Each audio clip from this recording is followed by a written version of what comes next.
Hey guys, my name is Elijah, and in this tutorial I will show you how to change background color in Notion.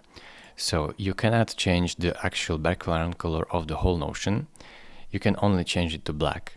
But if you want to change the background color of your whole page like this, you can choose to do callout.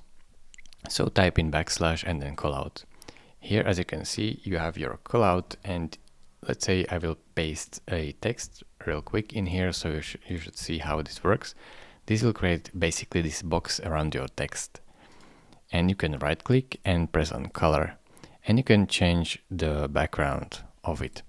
It is really simple, just change the background of this color, and basically you can change it to black as the whole page if you want. Just go over here to your tutorial, to my workspace, and then settings, and here change the appearance to dark.